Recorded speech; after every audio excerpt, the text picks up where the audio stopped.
We got to talk about double top cap because we're going to end up putting one of these on. Our walls have a single top cap, which is this board right here. Connects our studs to our bottom plate or our sole plate. But that double top cap serves as a connector between the wall segments. So take a look at this wall. The top cap stops short, and the main sidewall, the top cap runs all the way through to the corner. But we changed that and we overlapped them. This top cap runs all the way through here. See that? And this top cap on the long wall stops short. And the reason for that is we can connect those two together. If we nail those two at that point or screw them, that keeps our walls from ever separating. This is the other double top cap. I believe you can see the fasteners in there. They don't have to be put together the same way, but in this case they are. So our double top cap on our end wall overlaps on either side.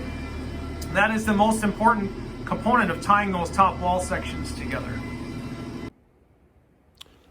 Okay, we got our back wall made up here.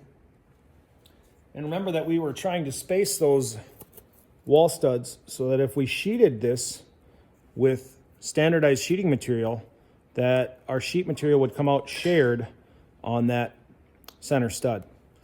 Now, you can see this is still highly unstable, and a critical mistake that we could make would be not installing our double top cap correctly. In this model right here, we have exactly that. We've got our double top cap that does not overlap, so there's nothing to tie the corners together at the top of the structure. So what we're going to do is to make sure that we run our top caps, our double top caps, as an overlap to our single top plate.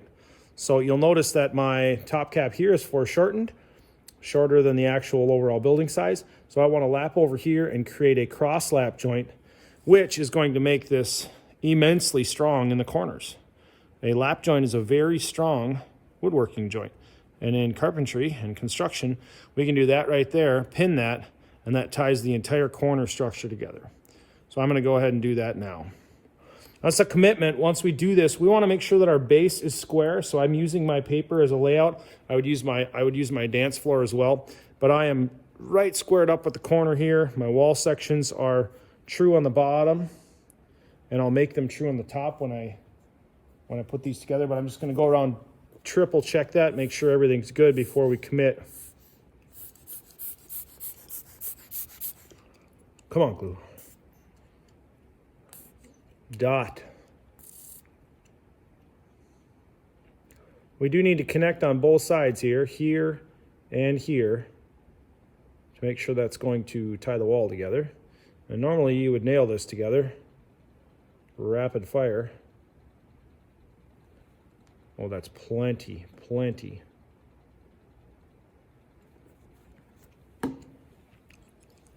Pull this into square. I think I'll start on this side closest to me.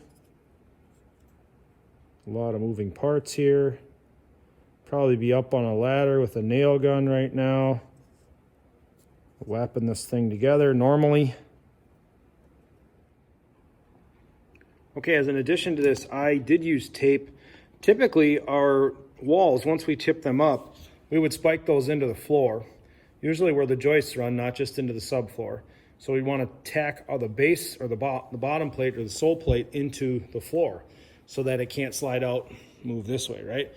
Using tape helped me just so the glue would set to hold the corners together, but then also hold the wall sections in place.